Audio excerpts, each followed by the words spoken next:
Yarok the Desecrated versus Torbran Thane of Redfell, Neheb Dreadhorde Champion, and Grumgully the Generous. Are we going to get into a land off of the Coiling Oracle? Even if we do, are we going to do a whole lot else? We've got Reanimate with a fetch, which isn't the worst. Yeah, against burn, I don't really like this, to be honest. So we'll take our free mulligan, and that is better. Yeah, hopefully we can make Lotus Cobra stick for some length of time.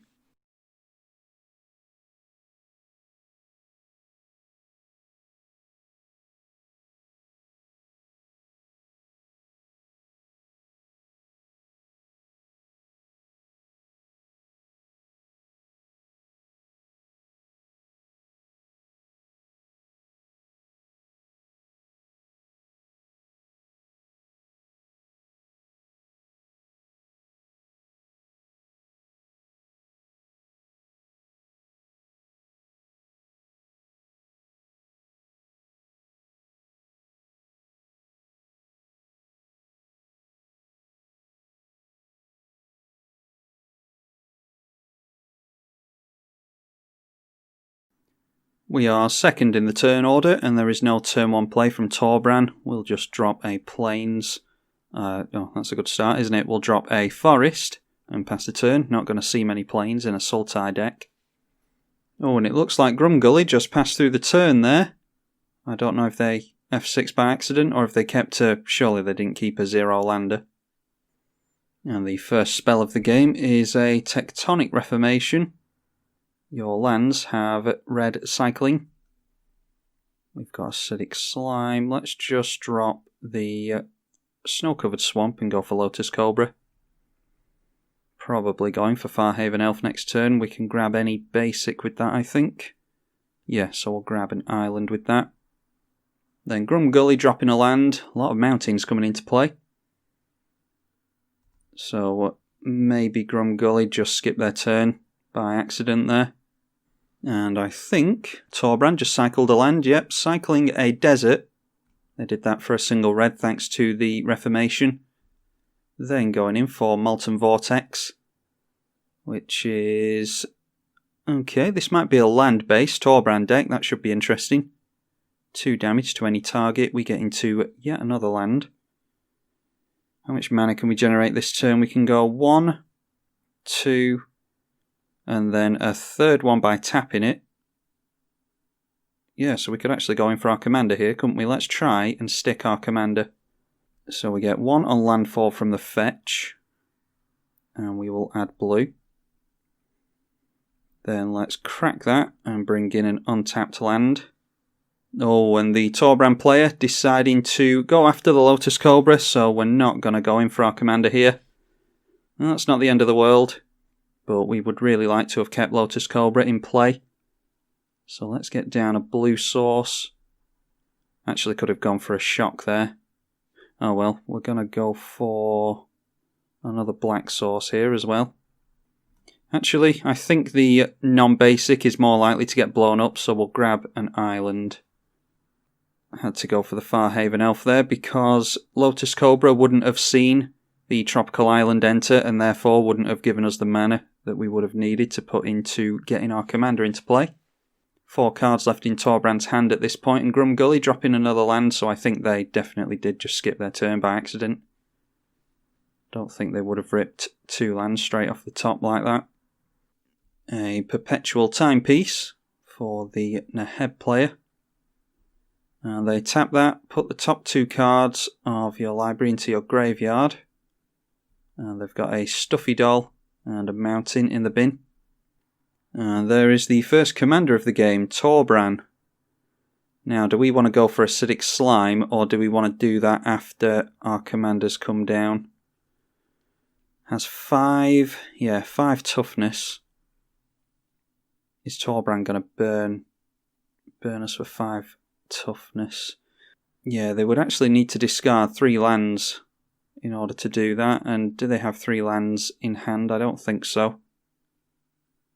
Well, if they do, it gets them out of the hand anyway. Let's get down our Yarok. The upside being that we can go for Acidic Slime next turn and get double triggers going. Hold back the Farhaven Elf. With the hope that us not swinging in won't draw the ire of anyone. And then Keep going for the 3rd commander in a row. So we'll see if Neheb comes down after this. And Grumgully does have haste thanks to Anger being in the graveyard. They were looking to swing in at Neheb there and then pulling back. Neheb might still be looking at Grumgully now because they were thinking about swinging in that way. And a Wheel of Fortune, so there goes the Acidic Slime plan. And this might actually mean that Yarok is going down next turn because Torbran might have a bunch more burn in hand now. Discarded a Goblin Bombardment, a Bloodfire Colossus, a land and an Ether Sting. And then Neheb has Vandal Blast, Akom Firebird, Workshop Assistant, Sculpting Steel, Chroma's Memorial, Wheel of Fortune obviously, then there's a Fork, a War Elemental, and well, hopefully you can see what is in Grumgully's bin as well. They got rid of Doubling Season, that's noteworthy. Dragon Brood Mother as well. Now then, what is Torbran doing? Swinging in at the Neheb player. They're down to 5 cards again. They have played out Hammer of Perforos, giving all their stuff haste, as well as Firebrand Archer. That will deal 3 damage to all of us, but only 1 damage to our opponent whilst Torbran is in play. Now then, Nissa Vital Force, can we do anything with? We've got Rex Sage. We don't have Landfall. So we can go like that.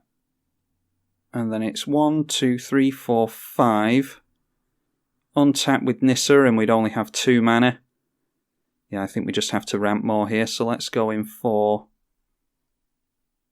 the Wood Elves first. And we'll go for a Bayou with the first one. And then we'll shock in a Breeding Pool as well. Noteworthy that wouldn't have had shock in the Breeding Pool had I have thought of that previously. So if we lose by 2 life, then I am acknowledging that. Let's then go for Springbloom Druid. Brings them in tap, doesn't it? So let's go for Rex Sage here. And how do you bring the cards back with this? Shuffle any number of cards from graveyard into your library. Yeah, I don't really know what they're trying to do with that. You'll have to forgive my ignorance if any of you know what the plan is there. We'll get rid of the Molten Vortex and the Hammer. And we get double triggers here on ETB effects thanks to Yarok being in play. Then I think we will try to filter some of our draws with a Search for House counter and then swing in at the burn player. So there we go, we are all at roughly the same life total there. Grumgully actually had no lands in hand before the wheel, which is noteworthy. Now got a Wayward Swordtooth and dropped 2 lands instantly. So starting to catch up on mana. That wheel might have actually been really helpful for them.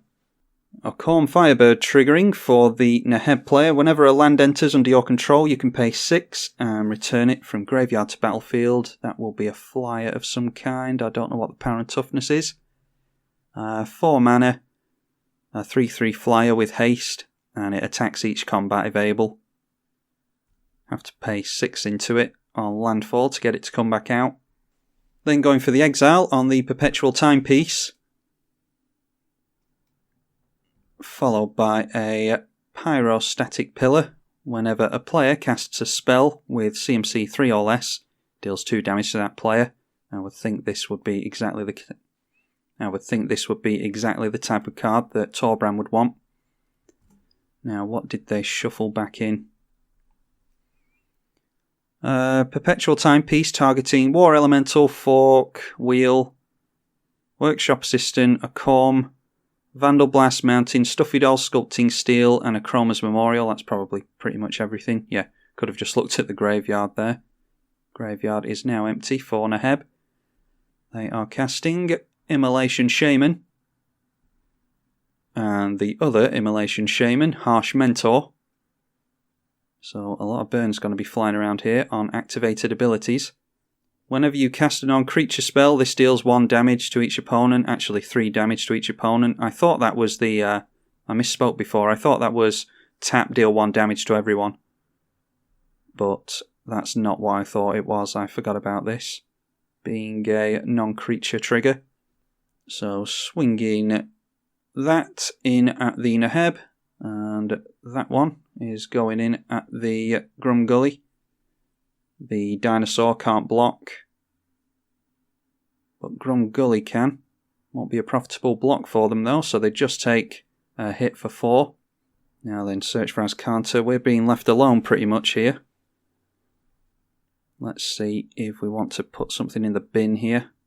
Polluted Delta. I don't think we particularly care about Polluted Delta. Yeah, let's put it in the graveyard and see if we can draw into anything else. I'm not going to transform Azcanta just yet because I like the filtering on it.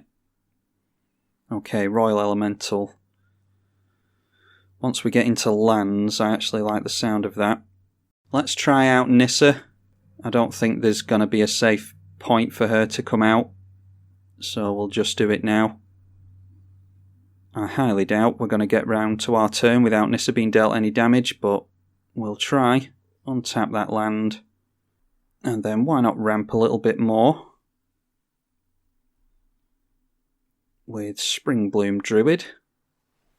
And we get 2 damage dealt to us because that is a 3 CMC spell. And Springbloom Druid triggers twice. We sacrifice 2 lands, but for each land we sacrifice we get a couple of basics. So we'll sack the creature land. And let's get an island and a swamp. And then we'll sacrifice a forest again.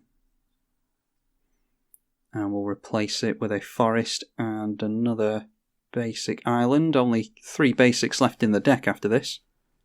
Yeah, I say we go in at Neheb. I think if they've got Burn in hand, they're going to aim at Nissa whether we go for them or not. So let's swing in at them. 3 damage to Neheb, we gain 3 life. And it's straight over to the Grumgully. Sword of Fire and Ice for Grumgully. They deal, or are dealt, 2 damage by the enchantment. That's protection from red and blue. Luckily not relevant to us. If that was a Sword of Feast and Famine, we'd be worried. And then activating the sword will burn the Grumgully player with Immolation Shaman and Harsh Mentor. So how much damage is this? That one, it deals 3 damage with Torbran in play. And that one is 4 damage with Torbran in play. So that's 7 damage in total just for equipping a sword. But it is pro-red, so that's going straight in at Torbran. They won't be able to block here. And there's going to be a shock flying around here off of the sword, probably going at Nissa.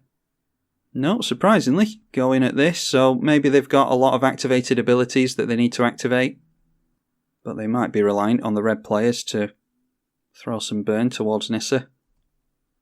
That would be excellent if we could get round and get her emblem off really quickly. One of my favourite planeswalkers in 1 versus 1 because she's so easy to get the emblem with. Effectively says landfall, draw a card. And emblems are obviously a card type that can't be interacted with. Combustible Gear Hulk, we're not going to be... we could take damage actually to keep our opponent from drawing cards. Let's see if Torbran decides to do it. Oh, they're actually aiming at us. I thought it went round the table and asked players, but they actually aim it at a player. Yeah, target opponent.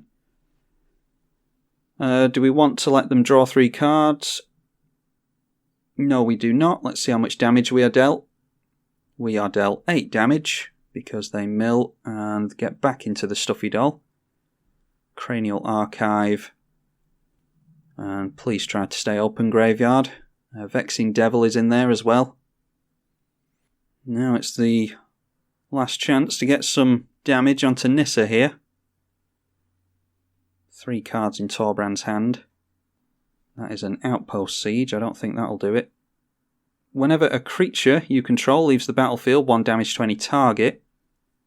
Don't think they're going to have a sack outlet in Torbran. And they probably named the Khans anyway, because it's card advantage. They have named Khans there. Then just tapping out and passing the turn, so looks like we're getting ourselves an emblem, surprisingly. I'm glad I took that shot. Cloud of Fairies we can net mana with. Do we care though? Yeah, let's put it in the graveyard. I want to actually try and get into a land here, and yeah, let's flip that over as well. Okay, Risen Reef is pretty good. Let's just go for the emblem right now, before anyone gets rid of Nissa, or deals any damage to her. So now, let's drop the Risen Reef, and we'll get a couple of triggers here that will shock us. Maybe should have gone for Royal Elemental first, but the Royal Elemental coming in is actually going to trigger Risen Reef, and I'd rather it happen that way round. Baleful Strix. Yep, we just look at that card and put it into our hand. Oh, we can actually choose to put lands into our hand anyway, can't we? Muldrifter as well, another Elemental. So that works out quite nicely, actually. Yeah, let's just try and get into some lands before we show our opponents that we've got Royal Elemental. So we'll go Panharmonicon before we get down the Baleful Strix. That way we'll draw even more cards. No need to keep the Azcanta untapped because we don't have the mana for it now anyway. Drop the Baleful Strix and get 2 damage dealt to us again. And we're doing a lot here and getting through a lot of stuff, but we don't actually have much to do. Just still setting up, really. We'll just draw a card 3 times. 1 from the Baleful Strix itself, and then 1 from Yarok, and 1 from the Panharmonicon. And we can only make 1 land, can't we? Our Urborg isn't going to help anyone, so I don't feel too bad about getting that out. We draw a card with the Nissa, Vital Force, and get into Duplicant, which is nice. So, what do we want to go for here?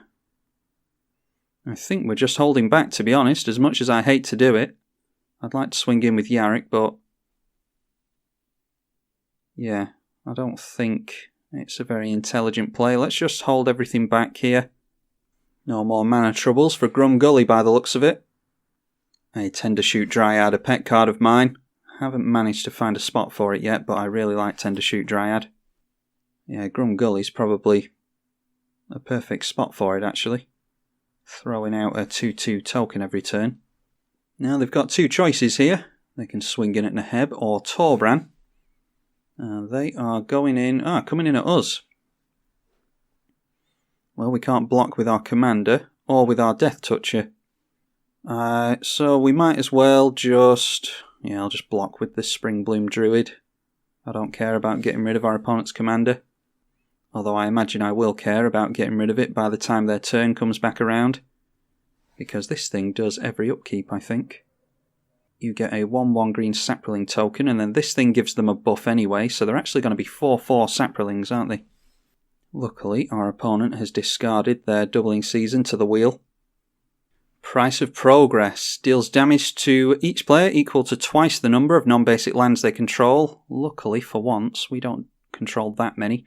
1, 2, 3, 4, and 5. That's 10 damage to us.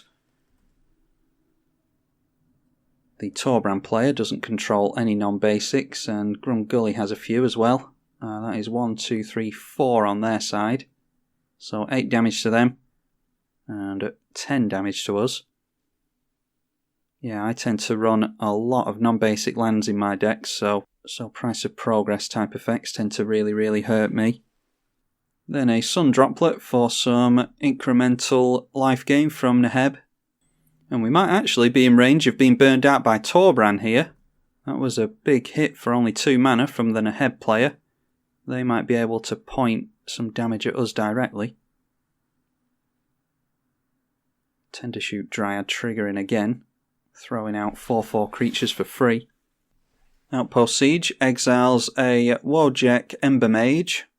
They are deciding to play the Wojak Ember Mage. They've got 3 cards left in their hand, followed by a Pyrostatic Pillar of their own. So every small thing that we play is going to deal 2 damage there, and 4 damage at this end, so 6 damage to us as long as Torbran stays in play.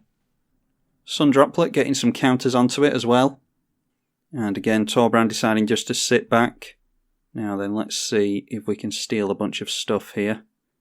Neheb deciding to take a counter off of the Sun Droplet and gain a life. Necromancy. Can we make use of Necromancy? I think that's just our creatures. No, it's actually from a graveyard. Is there... Oh, there's too much stuff to look at through the graveyards, really. That thing...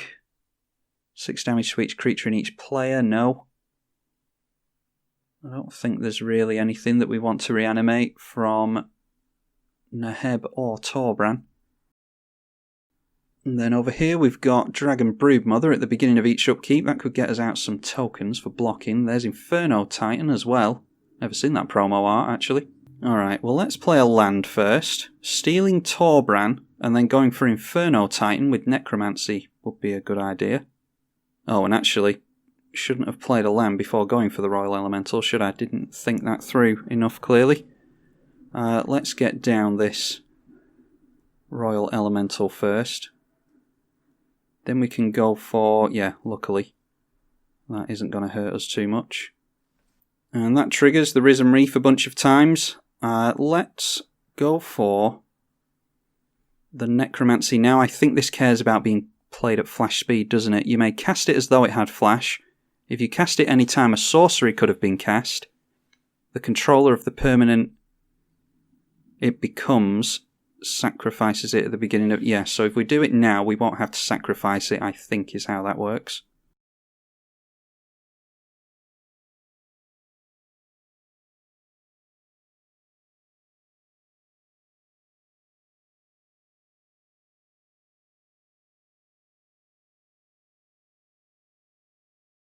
So we'll go Necromancy and have a lot of damage dealt to us. So Necromancy comes down, we'll go after the Inferno Titan. Well, we've got 2 here. Hydra Broodmaster doesn't gain us life. Oracle, Colonian. Then we've got our own stuff as well. Runescarred Demon, I think, is the thing to go for. So let's go Inferno Titan first. Does this become an aura? It might fall out. I don't know how this works, to be honest. I think I did look this up. The Inferno Titan might not stick around because I haven't done it in the right order. Well, we'll soon find out. Go for Runescarred Demon. I think they're both going to enter. I don't know if they both stick around, though. If this becomes an aura, it can only enchant one of the permanents. Okay, that's 3 tutors from the Runescarred Demon.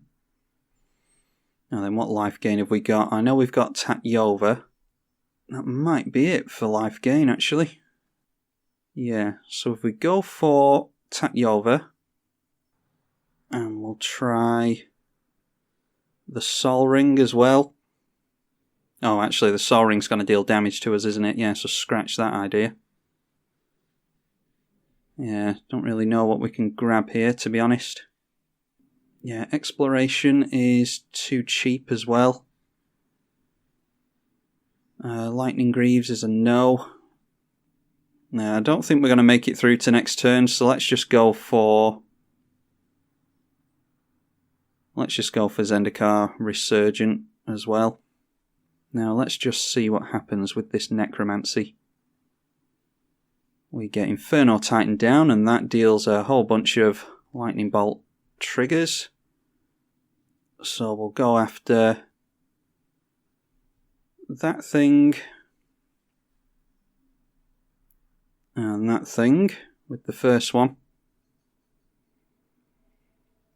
Then that thing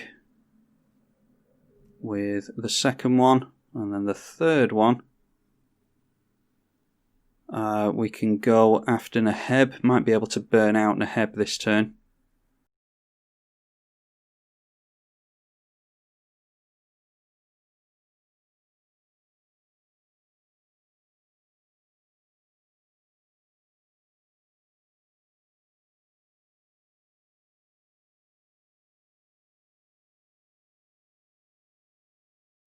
I'm just trying to encourage Grumgully to swing over to Torbran.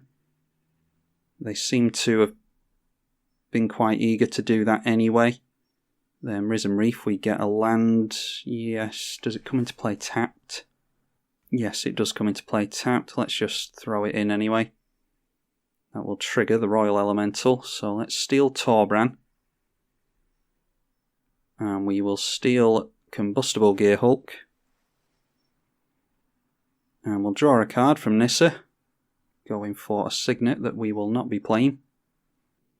Yeah, so I think I definitely could have triggered everything properly there. This is only I think it's the second time I've played this multiplayer variant of Yarok. And I think I should have concentrated on getting our opponent's Torbran under control first, then going for Inferno Titan. But like I said, I didn't know how the Necromancy double triggers worked and all that. So anyway, we steal our opponent's things and get into our second Risen Reef. Demonic Tutor revealed obviously goes into our hand. That's going to be even more damage for us.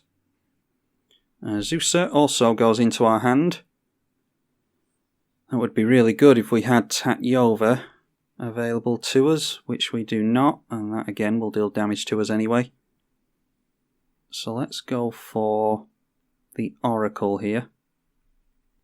Chances are we're going to get burned out anyway by the time our next turn rolls around. But it might be that Grumgully can deal with all of our opponent's stuff. How much damage are they going to have on board? They've got 4, 8, 12, 18, 19, 20, 21, 26, 27, 28. They could deal with Torbran if they wanted to. It's whether they want to or not is the question. We've got Assassin's Trophy on top. Let's just play a land. And we'll gain control of...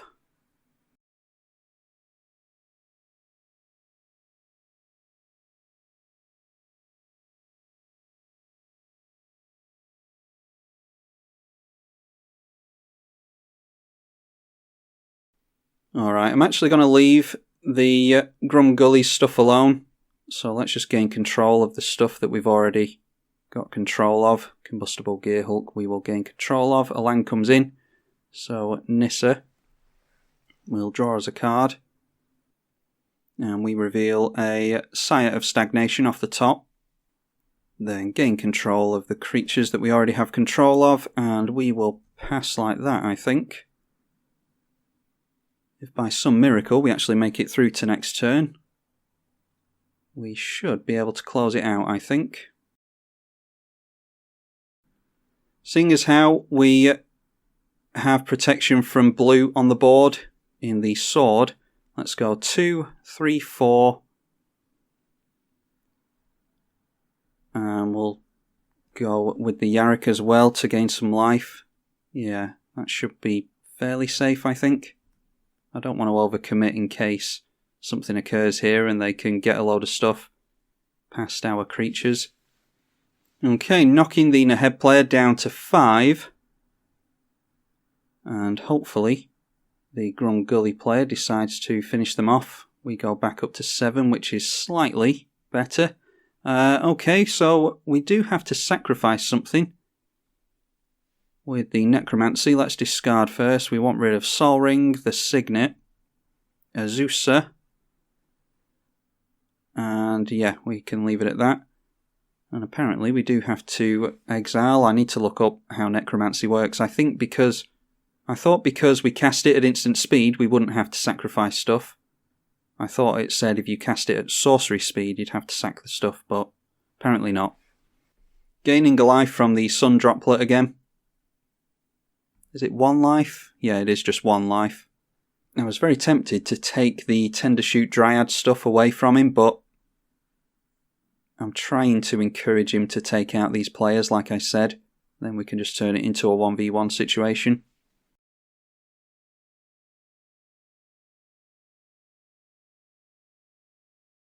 A Verdurous Gearhulk, plus counters, and I don't think it gives trample.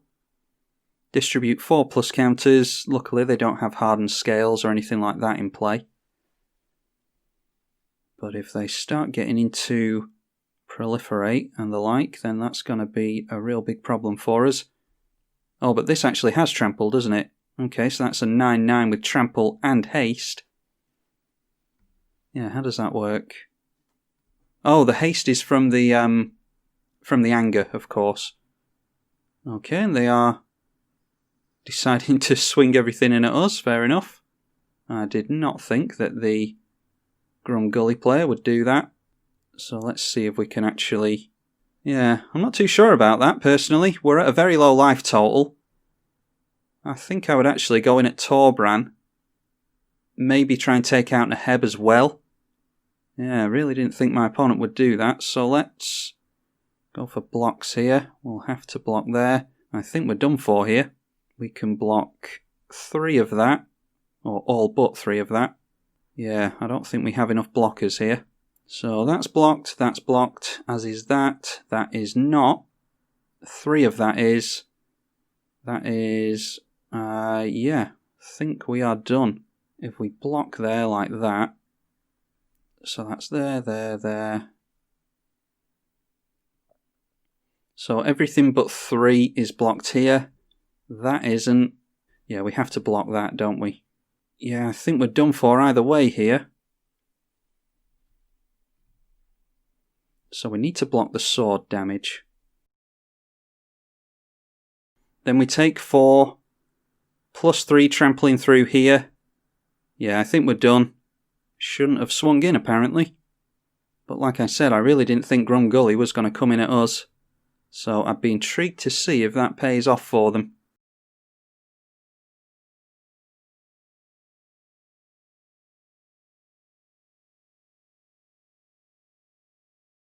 And just like, I don't know if any of you actually read the chat, but before the game, I actually saw someone going into the lobby saying that Nitro is toxic or something or other. And I asked him at the beginning of the game, what was that about?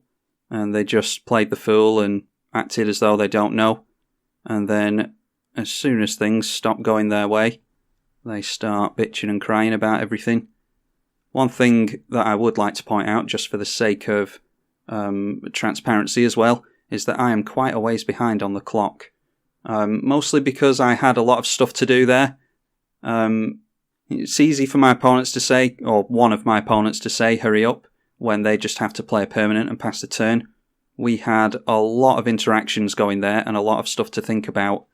And with all my interactions and being thoughtful towards keeping my opponents waiting, I probably made plenty of mistakes there. So yeah, as I say, I am behind on the clock, but it's because I had a lot of things to do and think about. Plus there's the commentary as well. So I do apologise to my opponents, but I played as fast as I could. Neheb coming down for the Neheb player. And like I said, I'd be intrigued now to see if Torbran can come back from this. They've only got 2 cards left in hand. What is that? Subterranean Spirit, Pro Red 3/3. And it's one of those tap effects that deals 1 damage. Oh, it's 1 damage to each creature without flying. Yeah, I don't think that's going to really do it for them. We need one of the red players to wipe the board if they're going to have any chance against the Grumgully player. But they don't have many cards in hand, so I don't know what the odds of that are. They've got more of a chance with an outpost siege. They'll dig more cards deeper into the library. Now a Spike Weaver for Grumgully. And they've got a hell of a lot of tokens in play now from the Tendershoot Dryad, which apparently I should have stolen things away from the Grumgully player there. Followed by making a Kobold token with the land. Now let's see if they can take both players out at once. They've got 3, 4, 5, 6 times 4 is 24. And then 9. So that's, what's that? 33, 39, 44, I think. Oh, and then this as well, 48 maybe. Okay, so what's happening here? That is going in at Neheb, and they are blocking. The Grumgully going in at Neheb. the dinosaur going in at Torbran, which is being blocked. And all the tokens are going in at Torbran as well. Spike Weaver also going in at Torbran. We'll just see how the damage pans out here. Yep, takes them out in one fell swoop, so that worked out very nicely for them actually. Apparently I should have thought longer about stealing things away from my opponent with the Royal Elemental there. And my opponent pointing out there that the fetch that was on the battlefield, I could have gone for a creature to trigger the Royal Elemental and stolen some stuff out of combat. Yeah, that actually would have had us survive. I was just so conscious of being at such a low life total that I didn't want to crack the fetch, but that would have been the thing to do, I think. The problem is when you don't play decks very often, and when you play so many varied decks that you're not really a master of any of them. I'm a jack of 60 different decks as opposed to a master of one or two. So yeah, my opponent's absolutely right there, should have gone for cracking the fetch. If any of you want to see more of this Yarok deck, then I'll play more and hopefully get better at it. But yeah, I think we showed off nicely what the deck does there, and saw a good Grumgully player as well. I very much like Grumgully, so might build that eventually as well. Hopefully you all enjoyed this game. I'm tribalkai on the EDH channel. Thank you for watching.